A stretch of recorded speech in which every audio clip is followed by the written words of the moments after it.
चलिए बच्चों, अब हम मोल की अगली क्लास पर फोकस करेंगे। देखिए, ध्यान से समझेंगे, एक जनरल टॉपिक है ये।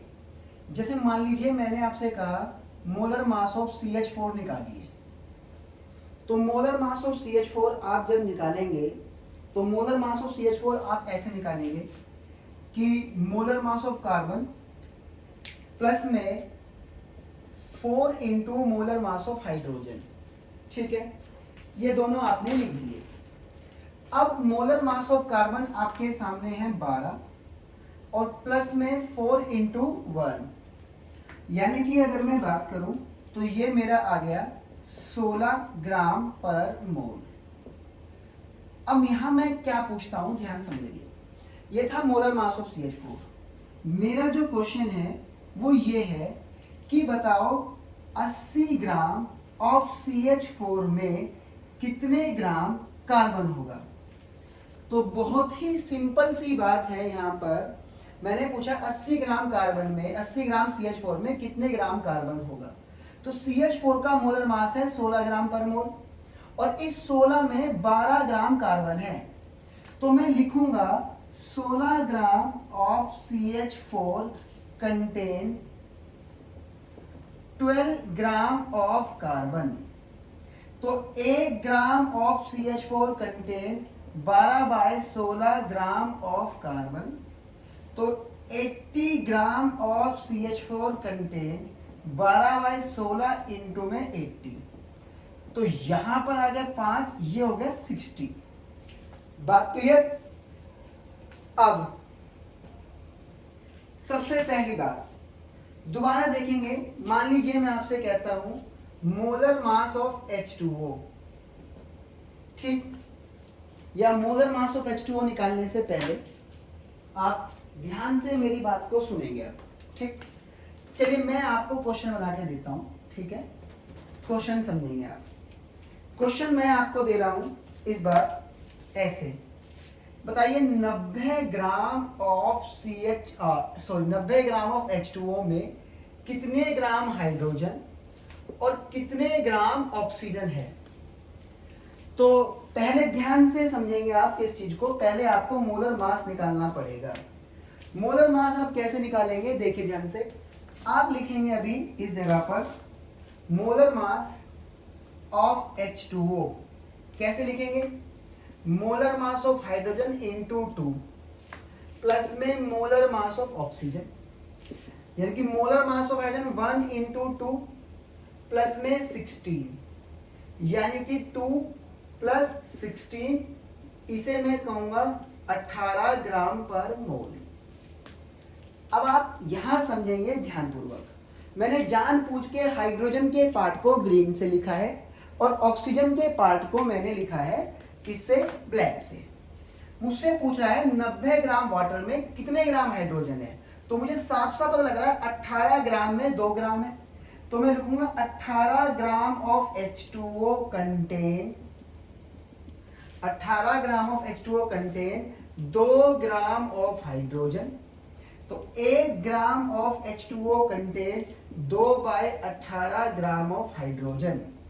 इसी तरह से 18 ग्राम 2 देगा, 1 ग्राम 2/18, तो 90 ग्राम कितना देगा, तो 90 gram of H2O contain 2/18 into में 90 ग्राम ऑफ हाइड्रोजन। सोल्व करने पर कितना आ गया, 10 ग्राम। इसी तरह से आप ऑक्सीजन को भी कर सकते हैं बैलेंस। इस 18 ग्राम वाटर के अंदर 16 ग्राम ऑक्सीजन है, तो 18 gram of H2O contain 16 gram oxygen.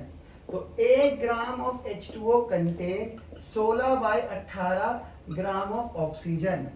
इसी तरीके से तो 90 ग्राम कितना देगा, 16/18 इंटू में 90, तो ये 5 हो गया, 80 ग्राम आपका 90 ग्राम H2O में 80 ग्राम ऑफ ऑक्सीजन आ गया, ठीक। अब एक NCERT का क्वेश्चन था 1.2 और 1-2 क्वेश्चन और हैं, उन्हें जरा एक बार आप ट्राई करेंगे। मैं आपको क्वेश्चन बताता हूँ, ठीक। इतने पहले आप ट्राई करेंगे एक बार। मैं क्वेश्चन लिख देता हूँ बोर्ड पर। पहले मैं आपके सामने 1.2 लिखूंगा, ठीक है, और पिछली बार उसका मोलर मास लिख के मैंने छोड़ दिया था। अब आपको इसको करना होगा, सॉरी 1.2 नहीं है ये, 1.7 है। तो 1.7 में आपको बताना है कि 100 ग्राम कॉपर सल्फेट में कितने ग्राम कॉपर प्रेजेंट है, कितने ग्राम कॉपर प्रेजेंट है। मैंने आपको पहले ही बताया था कि नोट्स आपको मिल जाएंगे, आप इसको पहले सॉल्व कीजिए। ठीक, इतने में इसे रब करता हूँ। ठीक, चलिए आप इसको एक बार दिमाग लगाइए और दिमाग लगा के मुझे आंसर बताना। ठीक है, चलिए क्या काम है इसके लिए, इतने में इसे रब करता हूँ, आप मुझे इसको सोल्व करके बताएंगे। ठीक है,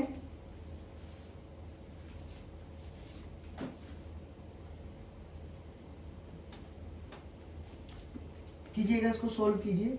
एक बार इतने बोर्ड रब कर रहा हूँ या फिर आप पॉज कर दीजिए और सोल्व करके आंसर निकालिए, फिर मैं आपसे पूछूंगा, आप मुझे जवाब देना। ठीक है, चलिए अब मैं इसको करके दिखाता हूँ आपको, देखिएगा कैसे करना है। ठीक, सबसे पहले आप इसका मोलर मास निकालेंगे। कैसे निकालेंगे, और ये भी बात है ना, कॉपर ही पूछा, ठीक है। पहले आप इसका मोलर मास निकालेंगे, और खास बात यहाँ पर 3 एलिमेंट है। तो मोलर मास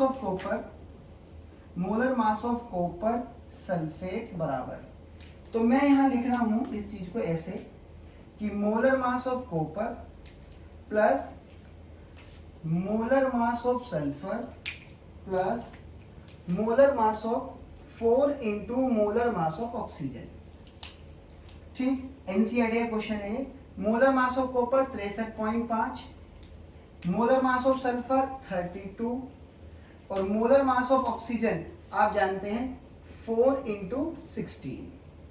अब मैं अगर इन्हें इसको रखूं तो ये मेरा आ गया है 63.5, ठीक है, ये मेरा 32 और ये मेरा 64। अच्छा जी, यानी कि अगर मैं इसको अब सोल्व कर दूं तो सोल्व करने के बाद मेरा आ जाएगा 159.5, तो मेरा आ गया 159.5 ग्राम पर मोल। तो इसका मतलब है 159.5 ग्राम में कॉपर 63 है, सल्फर 32 है, ऑक्सीजन 64 है। तो लेकिन मुझसे पूछा है 100 ग्राम कॉपर सल्फेट में कितने ग्राम कॉपर होगा। बहुत ही आसान है। तो यहां से मुझे पता लग रहा है कि 159.5 ग्राम में 63.5 है, तो 159.5 ग्राम इज इक्वल्स टू में इतने gram of copper sulphate contain 63.5 gram of copper. तो 1 gram of copper sulphate contain 63.5, 159.5 gram of copper. इसको फिर क्या करेंगे, लेकिन मुझसे पूछा है 100 ग्राम कॉपर सल्फेट में कितने ग्राम कॉपर होगा। तो 159.5 में ये है, 1 ग्राम में ये है, तो 100 gram of copper sulphate contain 63.5, 159.5 into 100 gram of copper. ठीक, अब इसको हम सोल्व करेंगे। अगर मैं इसे सोल्व करूं तो सोल्व करने पर यह आ जाएगा 39.81 ग्राम ऑफ कॉपर। टफ नहीं था, इजी था। उम्मीद है कि आपको समझ आया होगा। टफ नहीं था, इजी था, उम्मीद है आपको समझ में आया होगा। अब आगे देखेंगे एक दो चीजें और। ठीक, देखिए, ध्यान समझिएगा। देखो,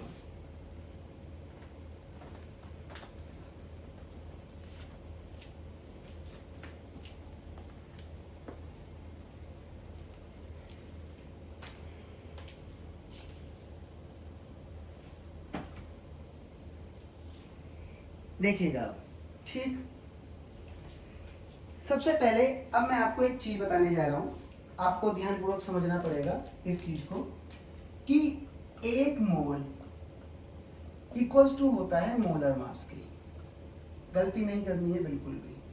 ठीक, इक्वल्स टू होता है 22.4, बल्कि अब तो 22.7 हो गया है, 22.7 litre gas at STP equals to में हो गया 6.023 इंटू में 10⁻23 atom oblique molecules oblique ions, ये सब, और बराबर होता है इसी के साथ साथ आपका 2 इंटू वेपर डेंसिटी। एसटीपी क्या होता है? एसटीपी कंडीशन होती है 1 बार प्रेशर और 0 degree Celsius temperature. 0 degree Celsius temperature ये कंडीशन होती है 1 बार और 0 डिग्री सेल्सियस। ठीक, 1 बार और 0 डिग्री सेल्सियस।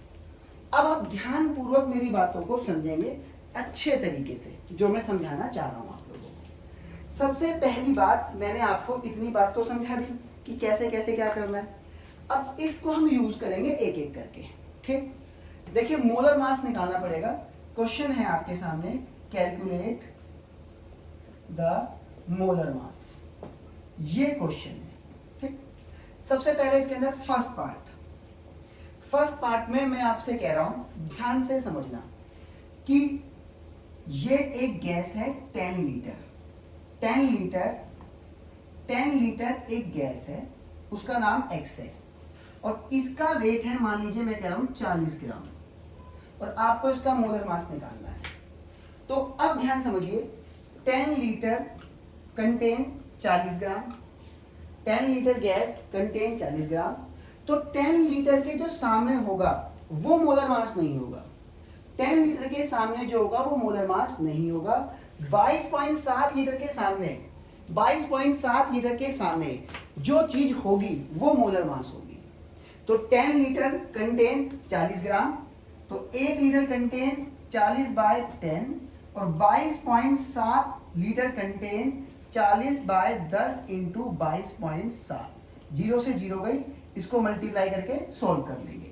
तो यहां पर ये कितना आ गया, 7 चौक 28, 4 दूनी 8, 8 और 2 10, 4 दूनी 8 और फिर 9, तो 90.8 आपका आ गया ग्राम। ठीक है, तो यानी कि आपका 10 लीटर के सामने जो होगा वो मोलर मास नहीं होता, 22.7 के सामने जो होता है वो मोलर मास होता है, यानी कि मोलर मास इसका 90.8 ग्राम हो गया। दोबारा से मैं आपको एक क्वेश्चन पूछता हूं इसी के अंदर। मान लीजिए मैं आपसे कहता हूं सेकंड क्वेश्चन, ये एक कंटेनर है, इसके अंदर गैस Y है, ध्यान समझिए, इसके अंदर गैस Y है, और गैस Y जो है वो मान लीजिए मैं आपसे कहता हूं 5 लीटर है, और 5 लीटर का जो वेट है इस जगह पर मैं वो कहता हूं मान लीजिए 3 ग्राम है। अब मैं कह रहा हूं find out the molar mass, molar mass निकालिए। तो 5 लीटर के सामने जो वेट है वो मोलर मास नहीं होता, 5 लीटर के सामने जो वेट है वो मोलर मास नहीं होता। मोलर मास क्या होता है, 22.7 के सामने जो होगा वो मोलर मास होगा, यानी कि 5 लीटर के सामने 3 ग्राम, तो 1 लीटर के सामने 3/5 ग्राम, तो 22.7 लीटर के सामने 3/5 इंटू में 22.7, इसको सॉल्व कर देंगे तो ये जो वैल्यू आ रही है ये इसका मोलर मास आ रहा है। यानी कि 5 लीटर के सामने जो चीज होगी वो मोलर मास नहीं है, 22.7 लीटर के सामने जो चीज होगी वो मोलर मास है। अभी मैं आपको 2 क्वेश्चन और दे देता हूं, जरा आप ध्यानपूर्वक समझेंगे। ठीक, सपोज कीजिए मैं आपके सामने एक और चीज लिख देता हूं, समझेंगे। मान लीजिए ये एक कंटेनर है, ठीक, इसके अंदर, ठीक, इसके अंदर कोई गैस है, ध्यानपूर्वक समझेंगे। इसके अंदर एक गैस है और गैस ये Z है, ठीक, और मैं ये कह रहा हूं जो गैस है ये इस टाइम इस जगह पर 2 लीटर है और इसका वेट 5 ग्राम है। Find out the molar mass. आपको मैं थोड़ा टाइम दे रहा हूं, आपको 30 सेकेंड दे रहा हूं, आप पॉज करके इसको लिखेंगे और करेंगे।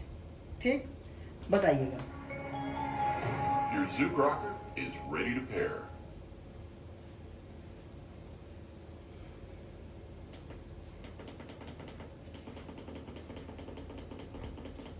ठीक है, देखिएगा, अब आप जानते हैं 2 लीटर के सामने जो चीज होगी, 2 लीटर के सामने जो चीज होगी वो मोलर मास नहीं होगी, 2 लीटर के सामने जो चीज होगी वो मोलर मास नहीं होगी।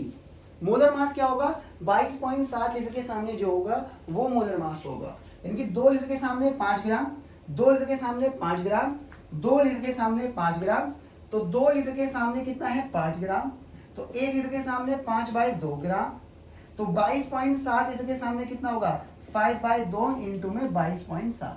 इसको सोल्व कर देंगे तो ये चीज आ जाएगी मोलर मास। ठीक है, तो ध्यान रखेंगे 22.7 के सामने जो चीज होगी उसे हम मोलर मास कहेंगे। इसी तरह से मैं आपसे पूछता हूं एक और क्वेश्चन। ठीक, मान लीजिए मैं कहता हूं इसके अंदर H2O लिक्विड है, H2O लिक्विड, और ये H2O लिक्विड इस टाइम पर आपके सामने मैं कह रहा हूं यह 0.18 लीटर, 0.018 लीटर, और इसका वेट है 18 ग्राम। तो मोलर मास बताइए। अब देखिए, अब मोलर मास वो नहीं होता जो इतने लीटर के सामने हो, मोलर मास वो होता है जो 22.7 लीटर के सामने हो। लेकिन एक शर्त है, 22.7 लीटर किसका, गैस का, और ये जो H2O है ये है लिक्विड। तो 22.7 litre of H2O liquid contain molar mass. ये बात यहाँ अप्लाई नहीं होगी क्योंकि सामने वाली चीज लिक्विड है, और ये बात जो अप्लाई होती है गैस पर होती है, वो भी एसटीपी कंडीशन, यानी कि प्रेशर 1 बार होना चाहिए और टेम्परेचर 0 डिग्री सेल्सियस होना चाहिए। तो ये बात हमेशा लिक्विड पर नहीं लगेगी, ना ही सॉलिड पर लगेगी, ये बात हमेशा गैस पर ही लगेगी। ये बात आपको ध्यान में रखनी पड़ेगी। अब आप लोग आगे की कहानी को ध्यानपूर्वक सुनेंगे जो मैं आपको बताने जा रहा हूं। ठीक है, देखिएगा। अब मैं आपको एक क्वेश्चन देने जा रहा हूं, उस क्वेश्चन को आपको समझना है। ठीक है, देखिएगा। अब आप चलिए, आपके सामने मैं एक क्वेश्चन दे रहा हूं। एक वेल्डिंग गैस है, ठीक, इसको ना आप लिखते भी रहना, हिंट ऑफ 1.34 ऐसे लिखेंगे, हिंट ऑफ 1.34 का फर्स्ट। ठीक, ये एक कंटेनर है जिसके अंदर वेल्डिंग गैस है। कौन सी गैस है, वेल्डिंग गैस। और खास बात क्या है, ये वेल्डिंग गैस 10 लीटर है और इसका वेट 11.6 ग्राम है।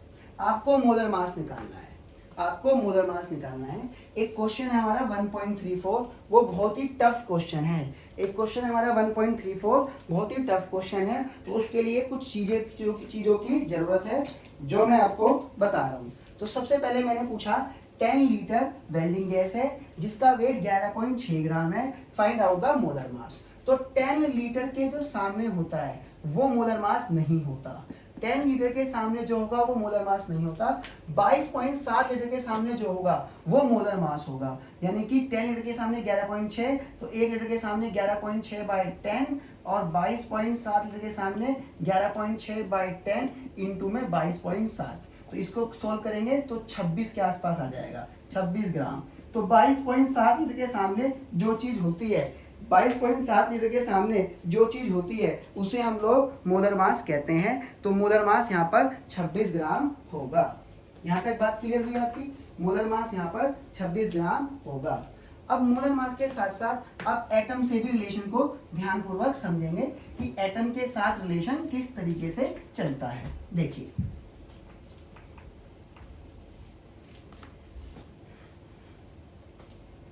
समझेंगे आप कहानी को, है? देखिएगा, अब एक और कहानी है।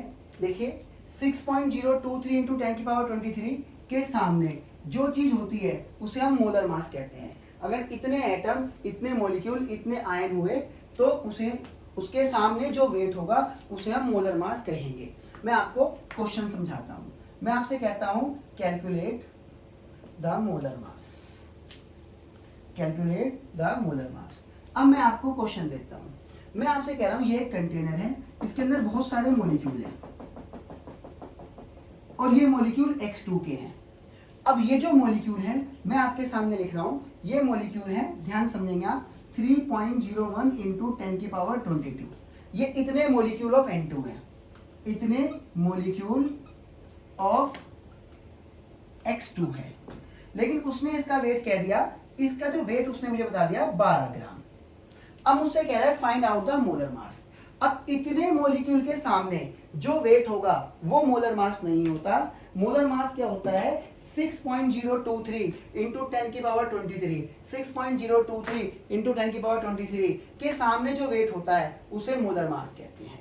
6.023 इंटू 10 की पावर 23 के सामने जो वेट होता है उसे मोलर मास कहते हैं। तो यानी कि इसके सामने जो चीज होगी वो मोलर मास होगी। इतने एटम के सामने जो वेट होगा वो मोलर मास नहीं है। मोलर मास होता है 6.023 इंटू 10 की पावर 23 एटम्स, मॉलिक्यूल्स और आयंस के बीच में। तो इतने के सामने 12 ग्राम, तो एक मॉलिक्यूल के सामने 12 बाय 6.023 सॉरी 12 बाय 3.01 इंटू में 10 की पावर 22। तो इतने के सामने 12 ग्राम, इतने के सामने इतने ग्राम और 6.023 इंटू 10 की पावर 23 मॉलिक्यूल्स के सामने 12 अपॉन 3.01 इंटू में 10 की पावर 22 6.023 इंटू 10 की पावर 23। तो इसको करेंगे सोल्व, 2 और ये 22 ये 23 10, तो ये आ गया 20 दूनी 12 यानी कि 240 ग्राम। तो इतने के सामने जो ग्राम आ रहा है वही मोलर मास होगा। फिर मैं आपको एक क्वेश्चन और देता हूं एग्जाम्पल सहित, ताकि आप लोग थोड़ा सा समझ सकें। मान लीजिए आपसे मैं कहता हूं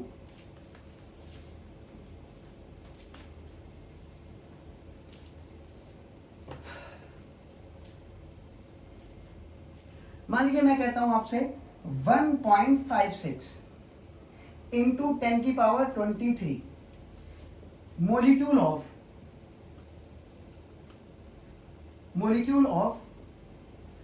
CH4 है। ये इतने मॉलिक्यूल हैं CH4 के, ये इतने मॉलिक्यूल हैं CH4 के, और इनका जो वेट है वो है यहां पर 4 ग्राम। अब मैं आपसे कह रहा हूं कैलकुलेट द मोलर मास, मैं आपसे कह रहा हूं कैलकुलेट द मोलर मास। अब इतने मॉलिक्यूल का वेट 4 ग्राम ये हमें दे रखा है, ये इतने मॉलिक्यूल हैं, इनका वेट 4 ग्राम हमें दे रखा है। अब इतने मॉलिक्यूल के सामने जो वेट होता है वो तो मोलर मास होगा नहीं, इतने मॉलिक्यूल के सामने जो वेट होता है वो तो मोलर मास होगा नहीं। मोलर मास क्या होता है? इतने मॉलिक्यूल के सामने जो वेट होगा वो मोलर मास होगा। यानी कि सिंपल सीधी बात है, इतने मॉलिक्यूल के सामने जो वेट होगा वो, इतने मॉलिक्यूल के सामने, मैंने आपको क्या बताया ध्यान समझेंगे, इतने मॉलिक्यूल के सामने, इतने मॉलिक्यूल के सामने, सही बच्चे ध्यानपूर्वक समझेंगे, इतने मॉलिक्यूल के सामने जो वेट होता है उसे हम मोलर मास कहते हैं। यानी कि इतने मॉलिक्यूल ऑफ CH4 4 ग्राम, इतने मॉलिक्यूल ऑफ CH4 कितना है? 4 ग्राम, ठीक है जी। इतने मॉलिक्यूल ऑफ CH4 कितना है? 4 ग्राम, ठीक। अब जरा ध्यानपूर्वक समझना मेरी बातों को। इतने मॉलिक्यूल ऑफ CH4 कितना मैंने बता दिया? 4 ग्राम। तो इतने मॉलिक्यूल के सामने जो वेट है वो मोलर मास नहीं है, इतने मॉलिक्यूल के सामने जो वेट होगा वो मोलर मास होगा। तो इतने के सामने 4 ग्राम, तो एक मॉलिक्यूल ऑफ CH4 के सामने 4 बाय 1.56 इंटू में 10 की पावर 23, ठीक। इतने के सामने 4 ग्राम, एक मॉलिक्यूल के सामने इतना ग्राम, और 6.023 इंटू में 10 की power 23 molecule of CH4 contain 4 upon 1.56 into में 10 की पावर 23, ठीक, इंटू में 6.023 इंटू में 10 की पावर 23। सोल्व करोगे तो आपका जाएगा 16 ग्राम। यानी कि इतने मॉलिक्यूल्स के सामने जो वेट आएगा उसी चीज को हम मोलर मास कहेंगे। फिर से मैं आपको एक एग्जांपल समझाता हूं, ठीक, ध्यान से देखेंगे। देखो, एक और क्वेश्चन आप करेंगे। मान लीजिए मैं आपसे कहता हूं, ध्यान समझना, मैं आपसे कहता हूं 3.01 एटम ऑफ कार्बन, और ये मुझे दे रखा है, ये जो मॉलिक्यूल मुझे दे रखे हैं ये 3.01 इंटू 10 की पावर 23, इतने एटम ऑफ कार्बन है और इसका वेट 6 ग्राम है। इस कंटेनर में इतने एटम है, इसका वेट 6 ग्राम है। अब इस गैस का मोलर मास निकालिए। तो कैसे निकालेंगे? इतने एटम का वेट 6 ग्राम, तो एक एटम का कितना होगा? 6 बाय 3.01 इंटू में 10 की पावर 23, ठीक। अब इतने एटम के सामने जो वेट होगा मोलर मास नहीं होगा, एक एटम के सामने जो वेट होगा वही मोलर मास नहीं होगा, इतने एटम के सामने जो वेट होता है वो मोलर मास होता है। तो इतने के सामने इतने ग्राम, एक के सामने इतने ग्राम, और 6.023 इंटू में 10 की पावर 23 एटम ऑफ कार्बन के सामने 6 3.01 इंटू में 10 की पावर 23, 6.023 इंटू में 10 की पावर 23। सोल्व करेंगे, 2 आ गया, 12 ग्राम हो गया। ठीक, अब इस वीडियो को एक बार आप ध्यान समझेंगे। अगली जो वीडियो मेरी आएगी उस वीडियो में मैं क्वेश्चन प्रैक्टिस कराऊंगा, 5-6 क्वेश्चन और देखेंगे। बात क्लियर? इससे पहले आप लोग इसको ध्यानपूर्वक समझेंगे, क्योंकि कोई भी वीडियो ज़्यादा लंबी बनाना मैं नहीं चाह रहा हूँ। मुझे इसमें 2-1 क्वेश्चन और कराने थे, तो वो नेक्स्ट वीडियो में जुड़ जाएंगे। ठीक, चलिएगा।